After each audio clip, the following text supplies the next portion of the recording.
What's up, guys? Welcome to episode 73 of Convos on the Pedicab.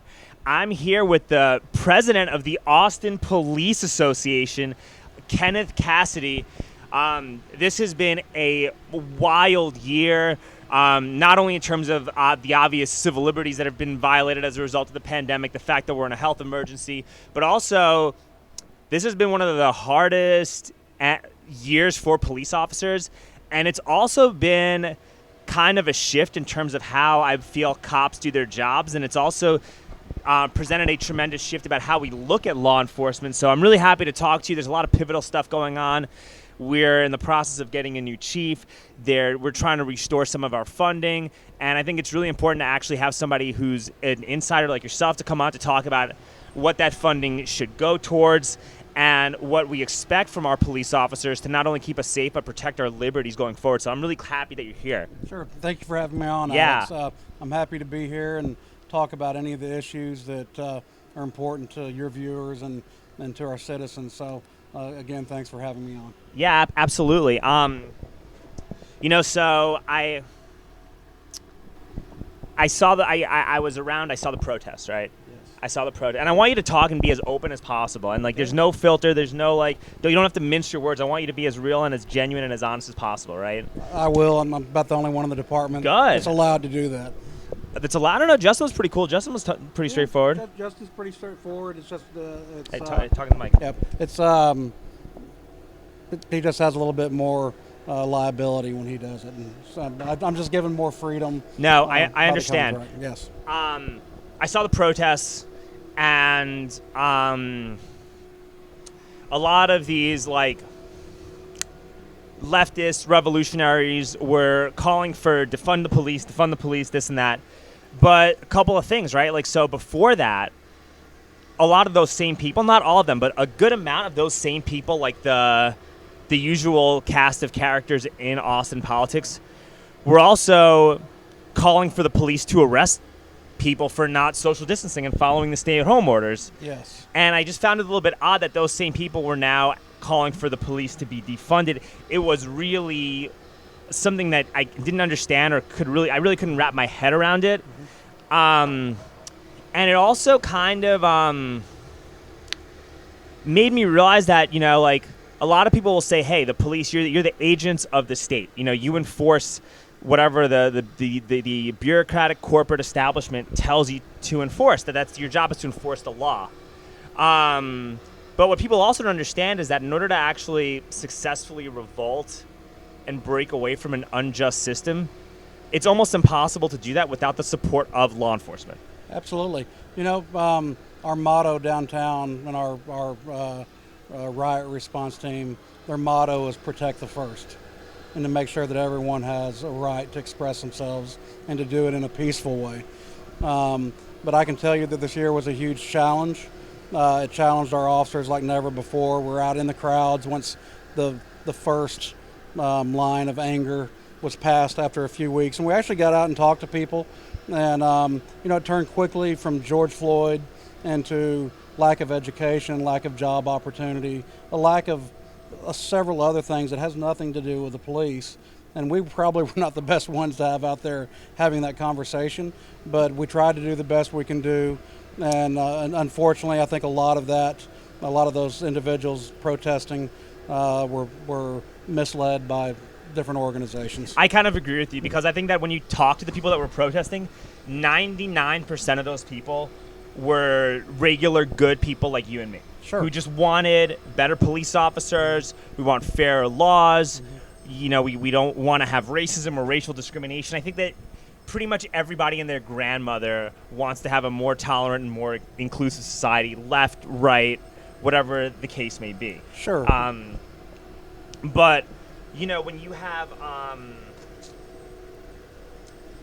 all of the stuff that's going on, right, and you have a history of a certain group of people being completely mistreated by the system and by law enforcement, and the history of how law enforcement started with overseeing slaves and all that stuff, you can see how it how one segment of the populace can look at law enforcement differently than another segment of the populace. And I feel as though that was weaponized over the summer by people with an agenda to create division. It was, and you hit the nail on the head earlier saying that we're out enforcing the laws that politicians make. And a lot of that was, a lot of the anger was directed at the officers, but what that was really directed at was the badge on our chest and the patch on our shoulder. We represent the city. Yeah. And we represent state government on occasions with arrest. And what I was telling our officers was, listen, they're not angry at you as a person.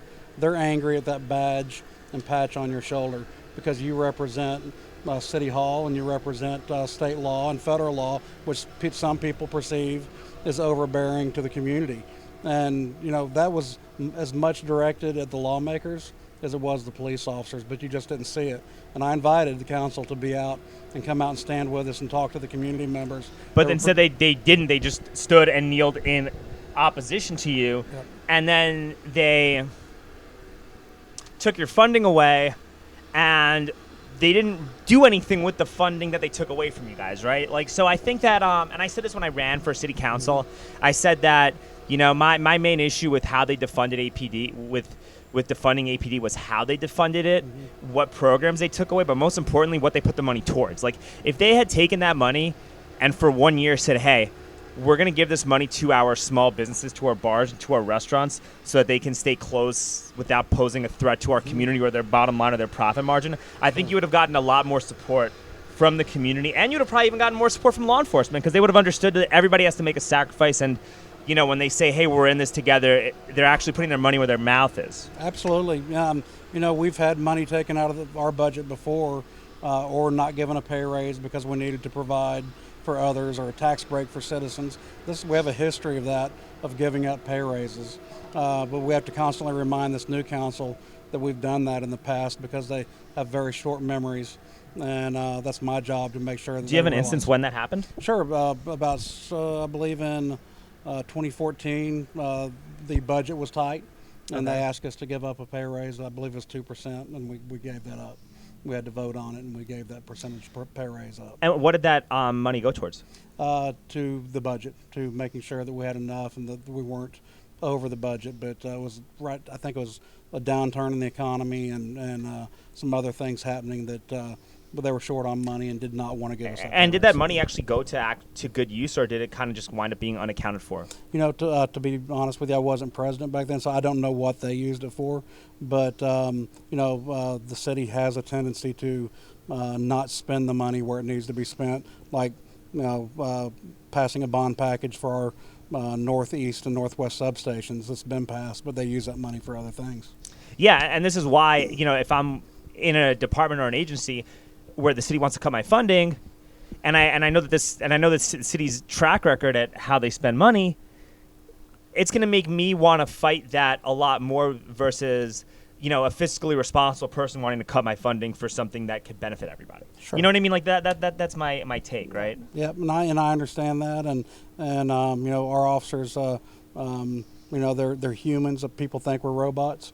But we are We're human. actually going to talk about robots literally right when we finish the sentence. So we're going to talk about that. We are humans, and in the last 2 days we've had 2 officers die in the line of duty from COVID, and so these are just the things on top of the defunding and the top of not having enough officers. That's pressure. Yeah, that's and I'm pressure. really glad. I'm sad that this happened, but I'm glad that you kind of brought this up because this actually brings us to the next thing I want to talk about. Okay. And one of the things I was talking to the new possible chief about. We're gonna get into who I like, who you like. We might be the same person. Who knows? Sure. Right.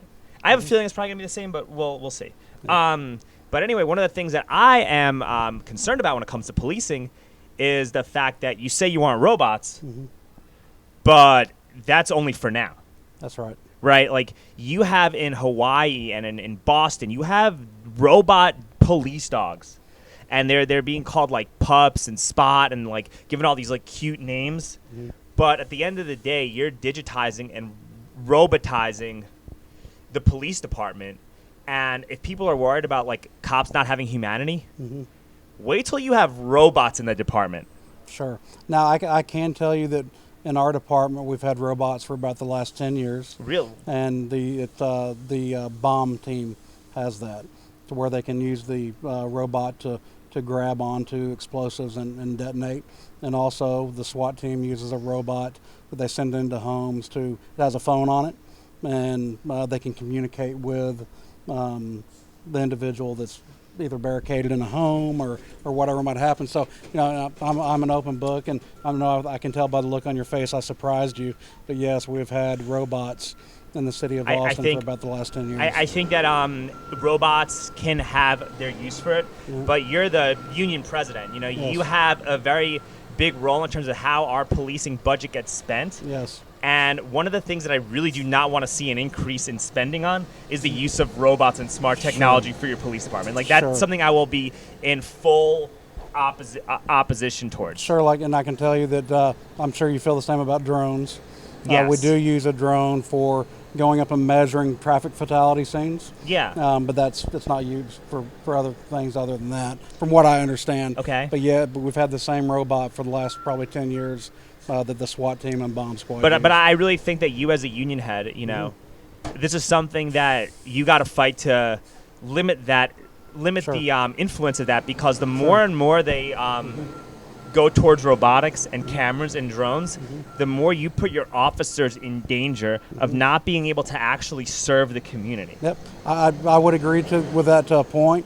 Where I do agree with that is it also is taking away from the human interaction and taking away from officers to add a robot. And you're seeing Amazon and other big companies do the same thing, pushing our human employees to the side for robots. And I can tell you, I'm a believer in technology, but not at the expense of our citizens. I believe technology is designed to help the human population, not replace the human population. And you got to do whatever it is in your power to make sure you do not get replaced by smart technology. And, I'm with you 150% in that fight, okay? So I just want you to know that. That's something that I'm very supportive of, is you guys, is the ability to hire more human officers. And that's why I like the Save Austin Now package, because I don't believe any money is going to giving you guys more weapons. That's right. It's literally to hire more cops, which you need more cops, you need to create more jobs. And training. Yeah, and it's to train them. And, I'm pretty vocal about how I feel. You know how I feel about training. Sure. We got to mandate Brazilian Jiu-Jitsu training, MMA training. That's got to be a requirement to be a cop. You got to incentivize. If somebody gets a blue belt or purple belt, you got to give them pay raises. Yep. I know I got some friends who are cops. I got a couple friends in Round Rock PD. I got people I train with at 10th Planet that are in law enforcement, and they get like an hour and a half, a day to work out or something? Yes, they do, and we don't here. Now, I can tell you that our officers that are in cars don't have the same privileges as our officers down on walking beat. Okay. On slow times, they are allowed to go in and work out. But other than that, the officers that are pushing the cars every day, they're going from call to call to call. There's no time. They don't have that opportunity. Yeah, okay, but the ones that are working out, what does their workout consist of? We have a gym at the main headquarters right there off 6th Street. And we have, treadmills. We have punching bags. We have. You got mats? We have mats. Okay. So our head trainer out at the academy is a black belt. Yeah, Travis Joyner. I know Travis. Yeah, I know that guy. And that guy's very good. Yeah, I rolled him twice. That guy is a monster. I don't mess with Travis. but that's the thing though, right? Yes. How do you know if your officers are doing jiu-jitsu and improving their actual practical skill set doing hit training, or they're just sitting in the mirror, looking in the mirror, just doing bicep curls? That's you don't know. You don't. Yes. That's something that should maybe be addressed or looked into. I can tell you, we do have open mat. I know. And you need to come out with. Well, I'm not allowed to because I'm not. I think you have to be like a brown belt or a first responder or something like that. Yeah, so I'm not. Well, we'll see if we can make an exception. Make an exception. I would love that. That'd be so much fun. I would hate to have to put a dot on your eye there and hurt you out there, or maybe you'd hurt me. I don't know. Man, I already got a black eye earlier today, actually. So it's That's funny. What I was referring to. Yeah. But yeah, I think that should be a requirement. I think that would make the cops a lot happier. It would improve mental health. I think mental health is a big problem. It's a huge issue with police officers. You got to subsidize yoga training. Sure. You got to give the officers, and a lot of gyms will give free training to law enforcement anyway. I think that they should have to train jiu-jitsu 3 times a week, and one of those times has to be at an actual gym within the community that's not in the academy, so that you're connecting with people. And you see people that are not at their worst. Mm-hmm. I think that that's something that should be. I think that if that got pushed, you'd get a lot of community support. I would be supportive of that, and we've talked about required standards for a long time, like fire. Fire has very stringent PT rules that they have to follow, and they get to work out at the fire station because they're living there. And that's been a problem with our labor contracts is, well, we don't have the time to give you like we do fire to do that. So that's something that needs to be worked out, and it feeds right into your mental health concerns. But maybe you could, though, because there was some stuff that got cut, and there's certain like responsibilities that you might not have anymore because now they're calling social workers for some mental health calls. Sure. So if that's the case, then wouldn't you be able to give some of those officers more time to actually work out since they might not have to respond to as many calls? I think if we had the same staffing that we used to or more, yes. But we're down to today 2015 1,597, and we were at 1,800 a few years ago. So then once the budget gets restored and you can hire more police officers, maybe that could be something that could start getting looked into, right? Absolutely.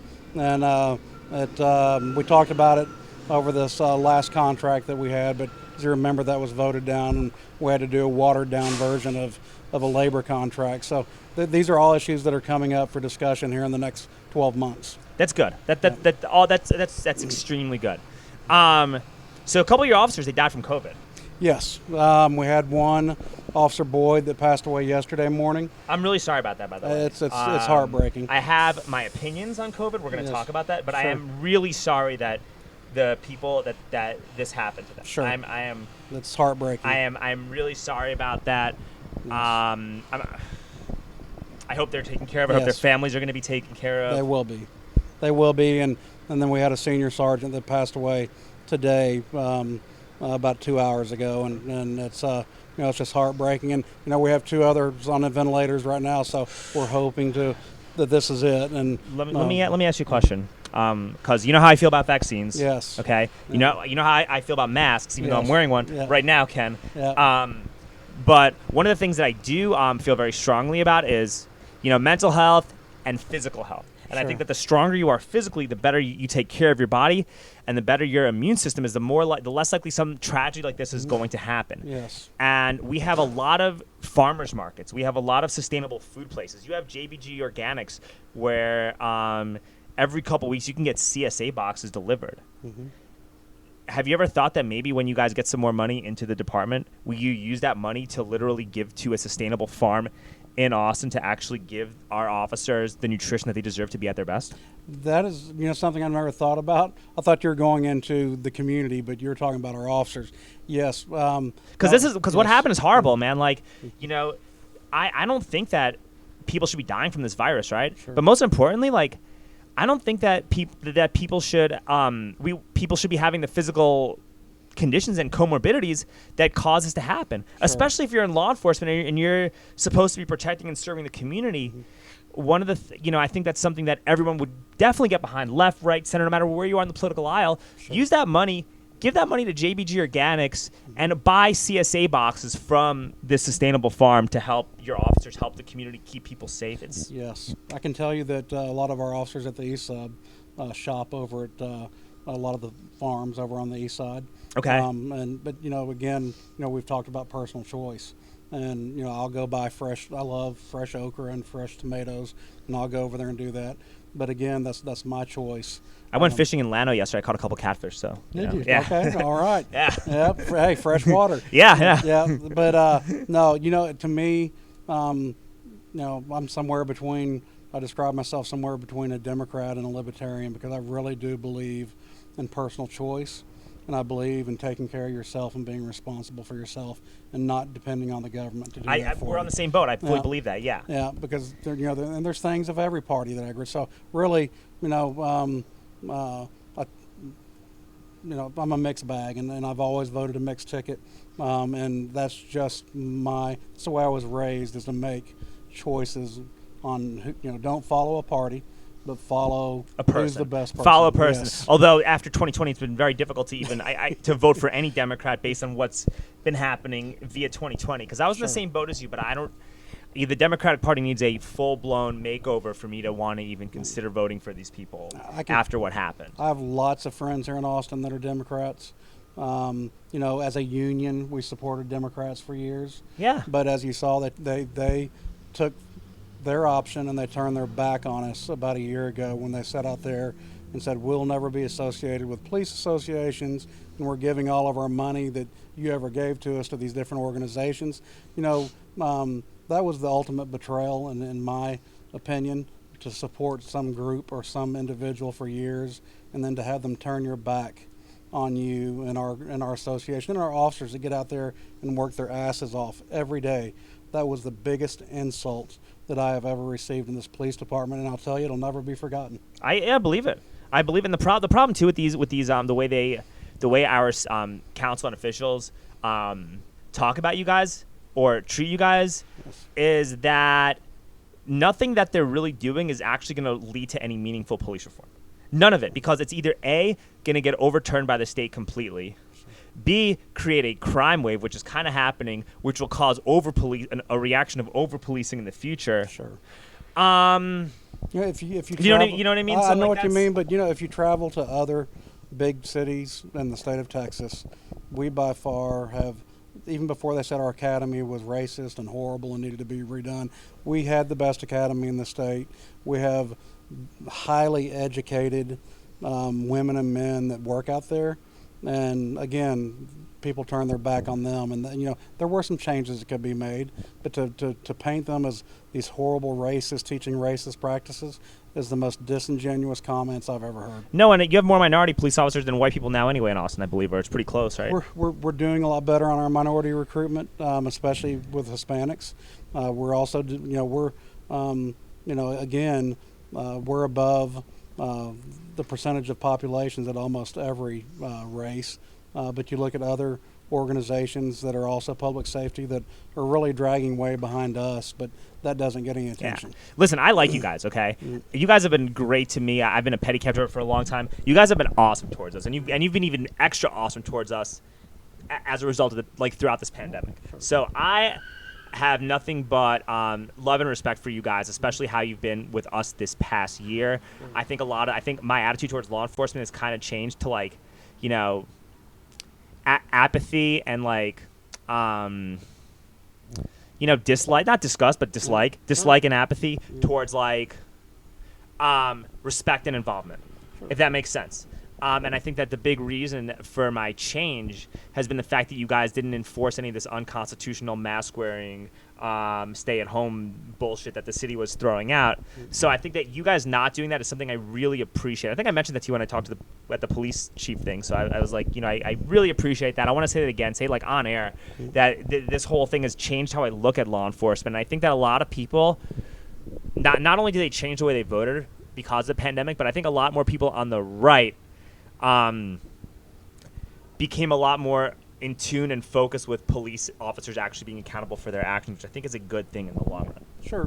We try, we swore oath to uphold laws, and this year we've been, we've had conflicting laws put out. We've had the governor saying one thing, you got your mayor saying the other. I mean, it's been very conflicting. So if you don't have consensus on what to do, on how to enforce a law, then to me it doesn't need to be enforced. I agree. And I think we want to go back to this vaccine stuff. If God forbid, Adler did issue some kind of vaccine mandate for your officers, how do you feel about that? I'm opposite of you. I feel strongly because because you have some personal experience with what you just had to deal with, right? Exactly. So I'm out there every day, and I'm a believer in vaccination with a caveat. To me, it is a personal choice, and that should be left up to the person. I agree. So if they try to mandate that, I just want to know that you'll be protecting your officers' right to make the best decision for their personal health. Sure. That's really what I want to hear, and I think that is that's a big thing in my willingness to want to fully continue supporting you guys. Sure, and I think it's all going to work its way out in the Texas Supreme Court, and really in the end, they're kind of going to be the ones that have the final decision on a lot of these issues we're talking about, masking and injections and all these. No, I understand. I totally understand that. And we still have a constitution. We still have freedoms. We still live in the United States of America. And Totally I agree. love that our police officers have remembered that, and I hope that they continue remembering that, Sure. regardless of what unconstitutional mandates get passed. And look, it's possible we could have a Democrat governor. Sure. You never know what's going to happen with all the people moving here, with what's happening south of the border, with you don't know what this election integrity stuff is going to, how any of this is going to play out. You could get God forbid, get Beto O'Rourke to be your governor. Yeah, You know what I mean? And then all of a sudden now, you got to enforce some of this stuff that is a hypothetical, and Sure. that's I guess. I think if I think we have a lot of officers that if they don't believe in something or they feel like something's unjust or unconstitutional, I think you'd see a lot of people quit. Well, you're seeing that right now. And go do something else. Wait, yes, and you're seeing that right now. And then the problem with that is that what are they replacing you with? Because if we have these advancements in technology, they don't have to replace you with a human being. And that is something very scary. And I think that's something that, I'm scared of. I think you should be scared of it. I think that as a union rep, when it comes to that, there's got to be, and it's not just you, okay? Because it's easy to say, hey, do this, do that, when you're just sitting on an armchair backing up when things get Sure. heated, right? But, and then that's stuff we talk about, and that's something we're ultra conscious of. Let's talk about Uber. Let's talk about Uber. Let's talk about Uber. Okay. Let's talk about Uber. That, I think they provide a good service, but I think that company in the end, when they can, will shove every human being aside and have these autonomous cars running around, and they don't give a damn, in my opinion, about their employees from the way they're treated today. And I've read several documents on where they're ready to just move the humans aside and put those cars. So there are some areas where I totally can see it now, and even in the future. But that's something as a union president and a board that we always have to be conscious of is the interference of technology in our lives. Yeah, no, I understand. And there's also the fact that Uber and Lyft don't fingerprint their drivers. Yes. And the city passed a law saying that they have to in order to be able to operate. And then Uber and Lyft bounced and they left back in 2016. I don't know if you remember, but we stood out there with Ann Kitchen and several other people saying we don't want Uber for the very reasons we're talking about right now. Whoa, dude, I got to shake your hand for that. Oh, what? All right. Okay. I mean, I didn't remember that. I wasn't Yes. that in tune with. I wasn't really very politically in tune with the stuff. I started actually getting a little bit more in tune because of Abbott and that guy Charles Schwartner Yes. making that law where Uber and Lyft were able to just come back and do it as a result of the state. So that got me really angry as a result of that, and made me get a lot more involved. I'm also, I pride myself on trying to be fair. And one thing I want to say is that one thing that Uber has helped with, and what you do, I think has drastically decreased our DWIs. Yes. And that's a good thing. So That's a good I'm not thing. here to knock on Uber, but when we're talking about technology and the pushing out of human form in labor issues. It's dangerous. And then the scooters too. But my thing too is that because they don't vet their drivers, you could have some sex trafficker, and you could have some convicted felon driving around some vulnerable drunk college girl who's too wasted to stand up. We've had cases of that. Yeah, it's dangerous. It's scary. When you get into an Uber, you don't even, and because of there's no vetting process, you don't even you could be getting into a car where that's not even an Uber driver. It could be some guy pretending to be an Uber driver, and you could just go off and get sex trafficked. And I think that the common sense regulation for Uber drivers, literally just get your fingerprints, should be a universal issue, because from the left, it helps to preserve jobs of taxis and working people. Yes. And then on the right, you're stopping sex traffickers and illegal aliens who you don't know what the hell they did in their old country from terrorizing the community.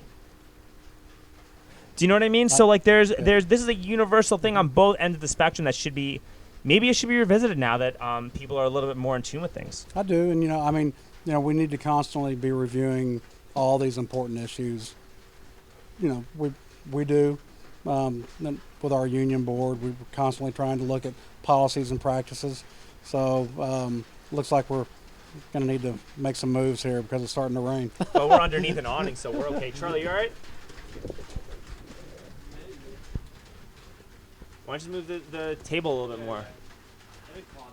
Let's pause it, yeah. Let me actually move my speaker. All right, so we were talking about like vaccines and all this. We were talking about so much stuff, and we had some rain delay. But so your wife's a pharmacist? She is. She is a pharmacist, and Put the mic. my wife is a pharmacist, and very proud of her. She went back late in life and graduated from UT a few years ago. Okay, so what's your take on this thing? Just honestly, don't feel pressure to say the right thing because maybe some media people might be looking at us. Sure. Like, what's your real honest opinion about it? About COVID.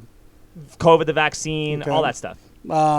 So I've done my own research, and I looked at all the different. You had Johnson and Johnson that I believe was a dead virus. Yeah. And then you had Moderna, and you had Pfizer that were others. And I did very detailed research for a few months before I ever was vaccinated, and I made a personal choice. Yes, you made a personal choice, and you're also in a different. You're in a different position in life than I am. You Sure. have your children. You're a little older. Go ahead and say it. I'm a little overweight. Go ahead. I don't care. You're not going to hurt my feelings. Well, thanks. Oh, hey, you have to know the truth. Yeah. You got to live the truth. I mean, your position, your circumstances in life make it so that it makes more sense for you to get vaccinated than for me to get vaccinated. Sure. I mean, you're a very healthy person. I mean, if I said, hey, Alex, do I think you need to be vaccinated? Knowing what I know now with all my officers getting sick, I'd say yes, but I do respect your right to do because you're healthy. You work out. You ride the bike probably 20 miles a day. I mean, you're a very healthy person. So if you got COVID, I think you'd bounce back real fast. Yes. But you're actually, I learned some fun statistic, actually. Yes. And it's that if you get vaccinated, you are 99.999% likely to survive COVID and the Delta variant. Mm-hmm. And if you're not vaccinated, you are 25 times more likely to die of COVID than if you are vaccinated. Wow. Did you know that? I did not know that. And here's some other fun fact. Mm-hmm. What is 0.001 times 25? You tell me. Let's look this up. Let's look this up. Let's look this up right now because this is actually one of the this is actually a very important thing to understand. 0.001 times 25 equals 0.025. Okay. Yes. So what is 100 minus 0.025? Okay, so even if you are not vaccinated, you still have a 99.975% chance of surviving this virus. And I think that the media is doing a very good job, and so are our politicians, of using statistics to deliberately mislead the public. Statistics can be a very dangerous weapon depending on how you use it. But, there's other parts that I don't think are being covered also. I call it like it is. I just told you that I think it's important to be vaccinated. Yeah. But it's also important to tell the community that, yes, we are short on beds. We're short on all these things, but we're not talking about all the nurses that have quit and all the fewer beds and ICU beds that we have now than we did during the first go-around. Yes. So if you're going to tell the truth and talk about it, you need to tell the whole truth. Yeah. And Yes. there's also the fact that a lot of nurses are being fired because they don't want to get the shot. That's correct. And there's also another fact where a lot of nurses are going to areas that have COVID wards where they're getting triple the pay. And they're leaving because of pay literally for money. Yes. And if that's not getting talked about, it's a skewed metric, know. And I think that when you mislead the public with stats and with numbers, you make the public more likely to distrust you, and it's actually going to kill more people when you do that. Sure. I try when I use stats to try to come across as honest as I can.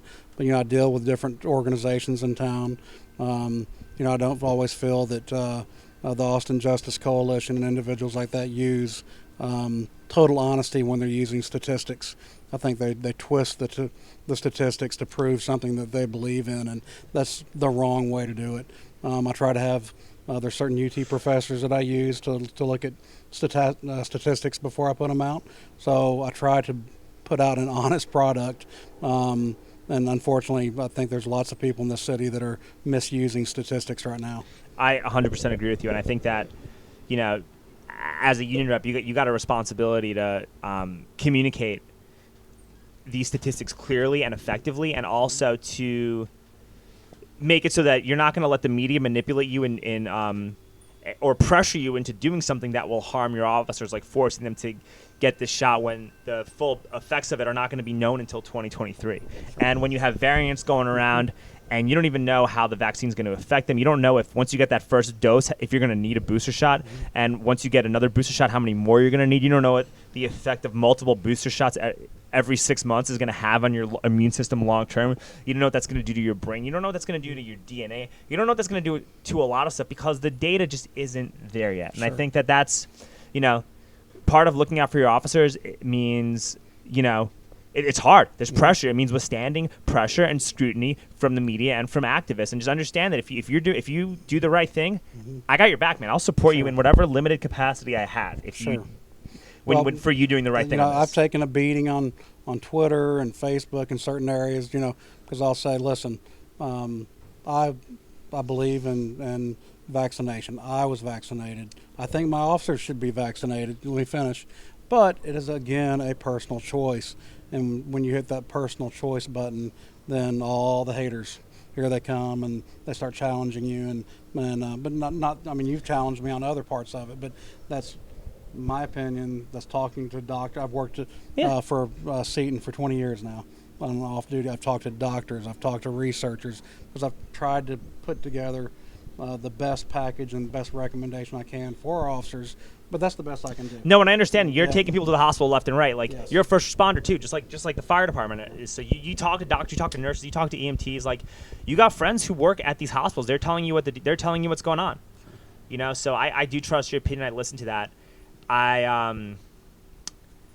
As long as people's freedoms are still being protected while this is going on, I think a commitment to protecting freedom will cause us to be greater and more caring as a community when it comes to this. That I really honestly believe that.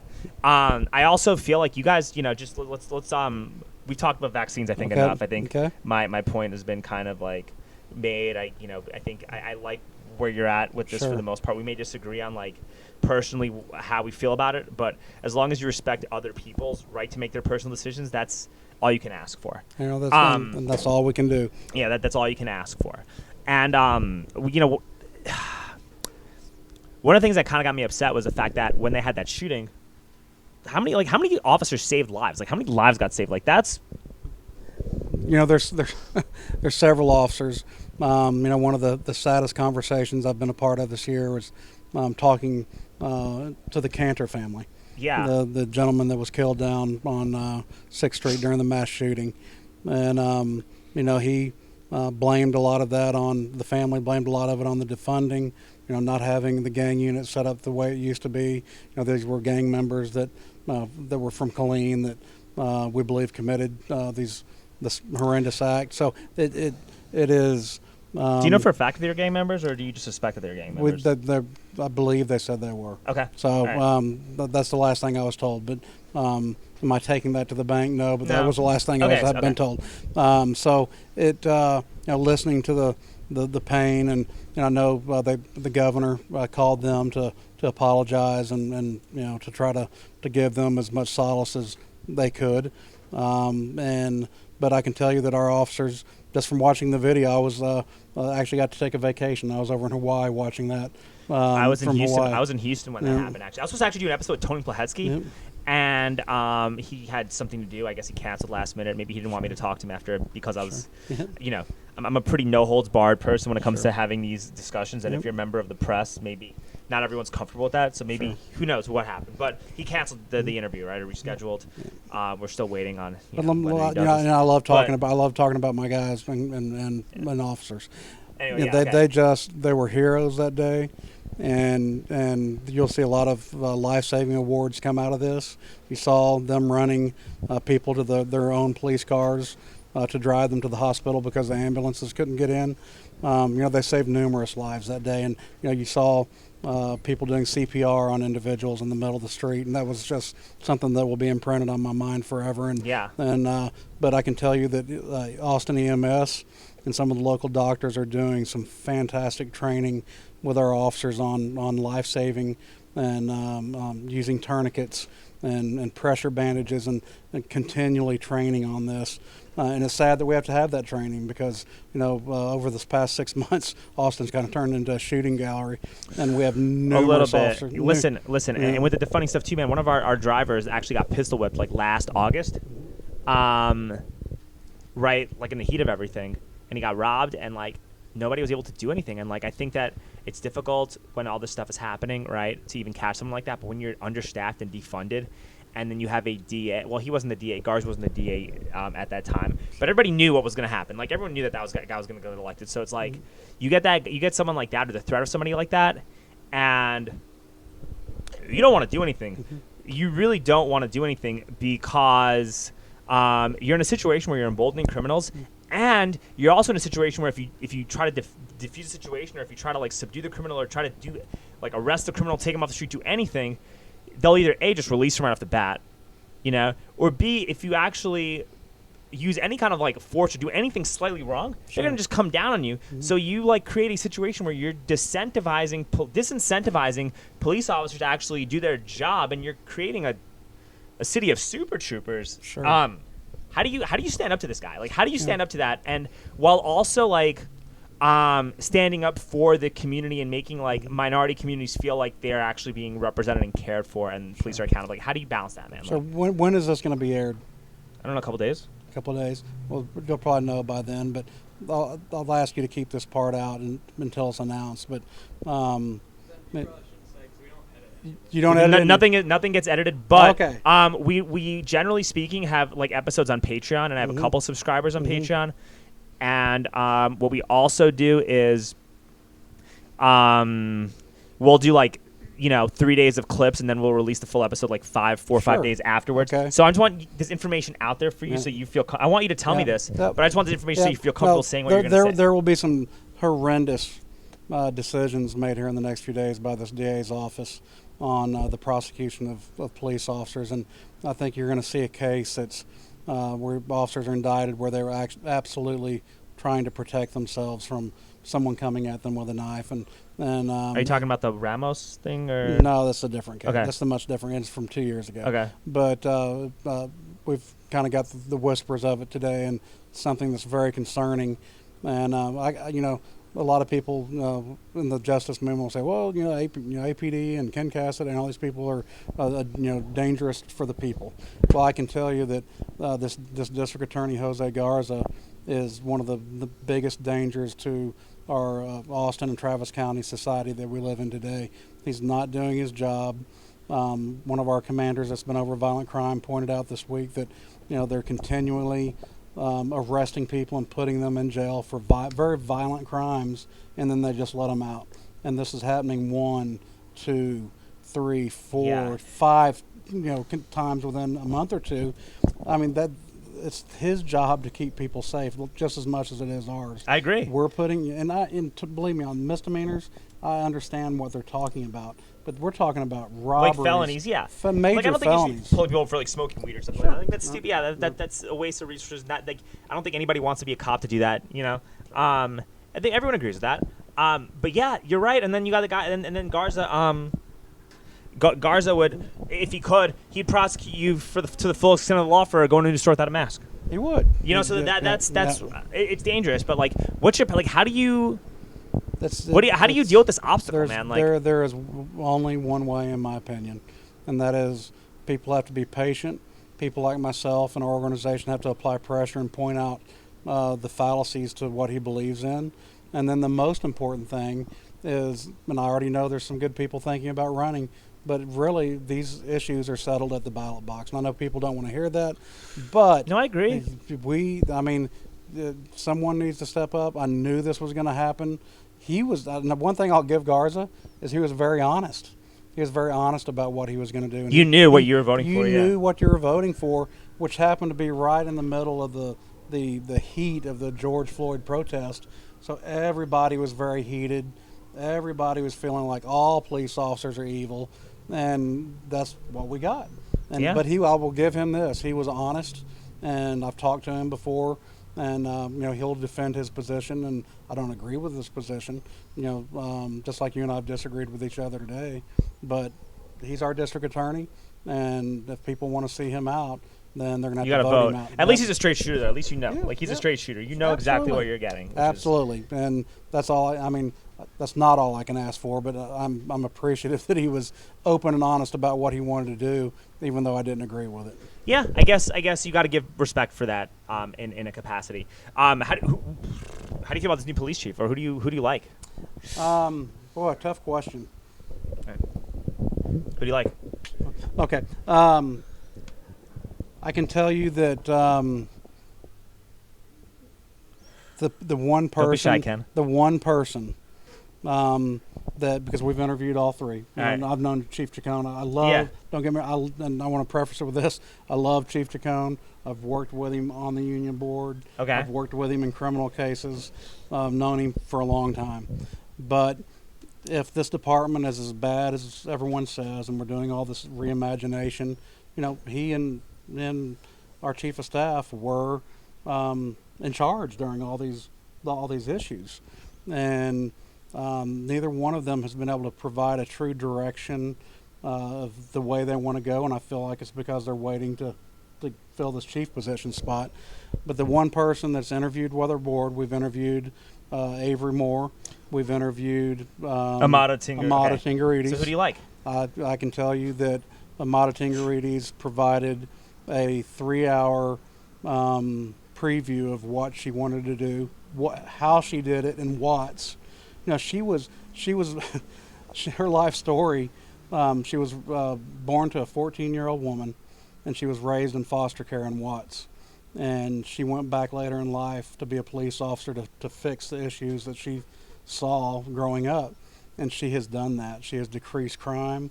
She is beloved by the chief of police in Los Angeles. She's beloved by gang members, by activists, by community members, by her officers, and by subordinates and superiors. And in a few weeks we'll be able to provide information to the public on. We did a very, very thorough background investigation on both individuals. I actually like Avery Moore from when I talked to him. Did you? Okay. Yeah, I liked him. I thought everything I said about mandating jiu-jitsu training. Mm-hmm. I talked about how like our police should be EMT certified. Yes. And we're gonna talk about Garrett Foster before we wrap up, and that's where it kind of boils down to. Mm-hmm. And I also was saying that a lot of people's civil liberties really felt violated by these lockdowns, and it's really important to balance keeping the public safe, having law and order, but also preserving liberty and not enforcing something that's tyrannical by a government. And he was fully on board with everything that I was saying, and he wants to come on and do a podcast and talk to me.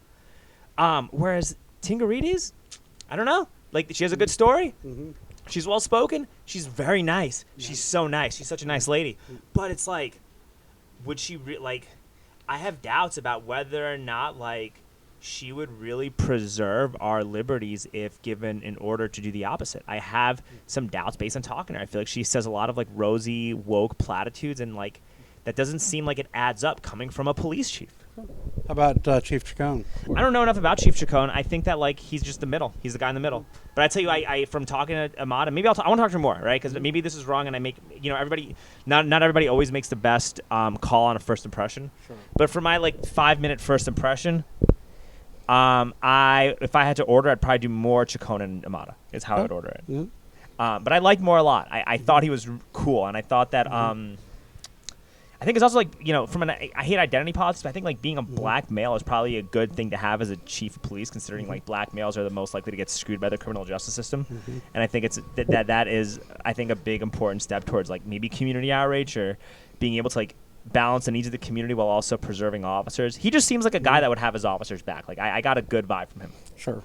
We did a very thorough background investigation and long interviews, and I think all three of them are great people. I mean, you couldn't have done 25 to 30 years of law enforcement without being a good person and respected in your community. Yeah. So I give that to all three of them. I just the what was important to us was just giving this is what I'm going to do. This is how I'm going to do it. I don't think what I didn't like about this process is I don't think any of the three candidates were given enough time in front of the community to give their vision. I agree with that. All right, last thing before we wrap up. You were on CNN with Chris Cuomo. I saw that interview. When it came down to this Garrett Foster stuff. Let's talk about it. Sure. Let's talk about it a little bit. Sure. I do several interviews a week. With BBC, with CNN, with our local And so I feel stations. really honored that you're even here on my pedicab. Like this is a big deal, dude. Like I really so. Well, I'm All just right. glad people will listen to me. Yeah. And that was an epic failure on my part. I didn't do the proper research on who Chris Cuomo was and his style of interviewing. And, I think in certain areas I held my own. In certain areas, I believe I failed at what I was trying to get across. And no excuses. I use that as a learning experience. And that's the best I can say about that is that, I didn't do the homework that I needed to do before I went on that channel. But you could never apologize to a guy like that who's literally promoting everything that's antithetical towards living in the United States of America with how you supported lockdowns, how you had no regard for small businesses, how you were openly calling for people like you to not have a job and not have adequate funding. Sure. There's a lot of that. Yep. There's a lot of that stuff too. And I like to take. My thing is about taking personal responsibility, and I can tell you that I failed in that mission that night. Yeah. But the one thing that I never see from anybody in power here in Austin is someone say, "I'm sorry" or "I screwed up." You don't. You really don't. And there have been a lot of screw ups by people in power, not only in state government and local government. But one thing that's sad is that you never see someone say, I made a mistake or I screwed up. And the council holds you guys to unrealistic standards during riots, but then they get angry when they get criticized for their response to the pandemic. Sure. So it is a little hypocritical. There's got to be an understanding of your flaws in terms of governing. There has to be. Otherwise, you're just some elitist who nobody likes and wants to have around. And you're seeing a backlash based on all these props that are getting passed and the petitions that are getting signed up for. But last thing, what did you think about what happened with Garrett Foster? Did your opinion change? Like, what's your take? My opinion, just from looking at and boy, did I step off into it in this topic many months ago. I ended up making some comments that I wish I wouldn't have made on Twitter, and then I actually apologized to the family. Yeah, okay. But just from what I'm looking at, through the video I've seen and from talking to people that were down there and knowing some of the statements that even some of the activists made, that I can tell you that I 100% stand behind Dave Fugit, who's one of our most senior homicide detective, and his feelings about that case. Okay. Do you know that I was pedicabbing that day that he got shot? It was horrible. I mean, it was. I didn't see it, but I heard it, and I just wanted to ride around and see what was going on because I needed to get some human contact and whatnot, right? It wasn't about like making money. But then I saw the protest, and I was talking to some lady outside the Hilton, the Marriott, and I heard a gunshot, and I rushed over there, and a bunch of guys were saying that this guy opened fire into the crowd, and some of the guys that were there were people that I've known, like the Garrett Foster protesters. I don't think they were like AJC guys. They weren't like, I don't think they were bureaucratic, DSA type funded people. I really don't. I mean, maybe they were sympathetic. They believe in that stuff. But I think that these were just people that were upset about something and they were protesting or they were marching or they were with the MRB. I don't know what they were with. But I do know a few people that were there who I've known through pedicabbing. Like they used to be the baristas at Halcyon. You know what I mean? Sure. There's a photographer who I've talked to, and like we both kind of have similar agreements on like, health choices and these lockdowns and the mandates. I love Halcyon. I love going in there. And I love Halcyon. It's like my favorite spot. I love it. But they told me that this guy opened fire, and then like I asked them like some more questions, right? And one of the things that they said was that when the guy turned, he hit a parking cone.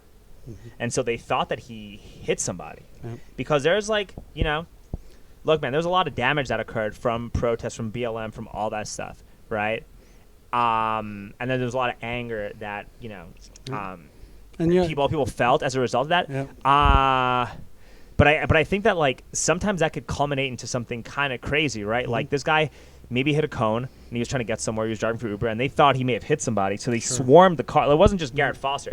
It was a group of people that came up to this guy, and this guy happened to have a gun, and he just opened fire because he saw a bunch of people crowding his vehicle. And you see stuff that's happened in the past. You might think you're doing what you got to do to protect yourself.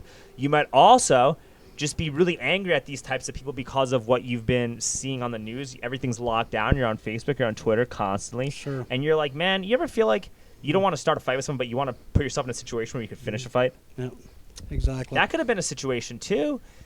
This guy's an Uber driver. I think one of the main things to really check to see if this case adds up, you got to see his ride history. You got to see if he was giving rides, because the street, Ken, was dead. The street was dead that night. It was dead. There was no cars. There was nothing. Like, it seems like it would be a little bit easier to avoid something like that, considering those circumstances, than on a normal night where things were open and busy and crowded. So I think checking to see if he was on his way to pick up a ride would be something to look into. That's all. Let me cut you off right there. I can tell you that we're very fortunate, because they probably picked the most anal, thorough investigator in the state of Texas to do that. So if he hasn't done what you are thinking, I would be very surprised. Okay, well, that's good, because I think there needs to be the truth to it. Yeah. And I also think that, if you're going to charge somebody with something this serious and do an indictment with the tensions and the heat that came as a result of it, if you don't have overwhelming evidence to convict this guy and he walks, you're going to create more riots and put the community in more danger and put you in more danger and put protesters in more danger from backlash. So I think it's very irresponsible to be doing this unless you're like 99.999. You're more sure of this conviction than the COVID vaccine working. Sure. That's the truth. And I guess last thing, man, because I know we've been doing this a while, and I really appreciate you coming and talking to me. It means a lot, And it's that when I saw him on the floor, right, and I saw like a bunch of cops trying to help, and they were the first people there. Nobody really knew how to take care of him, man. Like, he died. Like, we saw him die. Yes. People saw him die, and I'm like, and that kind of made me wonder, or made me think to myself, like, yo, man, these guys need EMT certifications, and that was kind of what made me want to be vocal about having that become a thing. And I think that if you guys had EMT certs and you saw more instances of you guys saving people like you did on 6th Street. You guys would have much better press. Yes. So let me tell you about something we're working on, and I agree with you 100%. Fire or EMT, so we should be too. Or there's one step under that. I forgot the name of the certification, but it's more than or just a little bit less than EMT. But one person that's noticed that in the city is Dr. Escott. He can be controversial over the vaccines and all that stuff, but he has seen what our officers did on 6th Street, and he is in support of more advanced medical training for police officers, because everything you just said I agree with 100%. Excellent. Well, I'm so glad that we could end on this note. Hey, thank you so much for coming. Ken, before you go, how do we get a hold of you? Absolutely. You can contact me at the Austin Police Association at 512-474-6993, or you can email me at Craig Casaday at yahoo.com. I'll give you my address. Excellent. People, I get love mail, I get hate mail, I get the FU mail. So, but Get any I groupies? try. We got a few groupies. That's for some reason. Some of our PIO guys lately have been the young, very in shape, very handsome individuals. So I love watching the female trolls, and even some of the male trolls on the KXN when they're playing the videos, and the comments that are made about the police officers doing PIO. That is and funny. We constantly harass them about the comments that are made about them. That is funny. So, yes. Hey, one last thing. How do you get because I think one of the most important things about all this stuff is that we need as much local involvement as possible with as many things that we can. How do people get more locally involved in terms of the narrative of how we can dictate policing in the future? Like, what can people, everyday citizens like myself, do to help become more involved in how policing gets done in the future? Absolutely. The first thing I'd recommend is once you're 18, no matter what your opinion is, I love cops or I absolutely despise cops, go out on a ride out. And that's one thing you need to do. Go out and spend 10 hours. What other job can you go sit in someone's office or in their car and work with them for 10 hours and get into car pursuits, go to shootings and stabbings, go to family violence calls. And you don't have to stay in the car. If you feel comfortable, you can get out on a lot of those calls. Okay. Fatality collisions, and see what officers deal with every day, all the way from the mundane to the most terrifying. And I promise you, I've had an ACLU attorney that hated my guts and hated the APA's guts do a write out, and it changed her life forever. And she still had a lot of the same views, but she got to see it from a different lens, and it just changed her opinions and a little bit. But she had a total respect for what we do, so that would be the first thing. And register to vote, and pay attention to what's going on, and formulate your own opinions. Don't listen to what the press tells you. Do your own research, and formulate your own opinions. All right. Hey, Ken, thank you very much, man. I really appreciate this. Hey, Ken Thank Cassidy, you. ladies and Appreciate gentlemen, you. thank you. Yeah, thank you.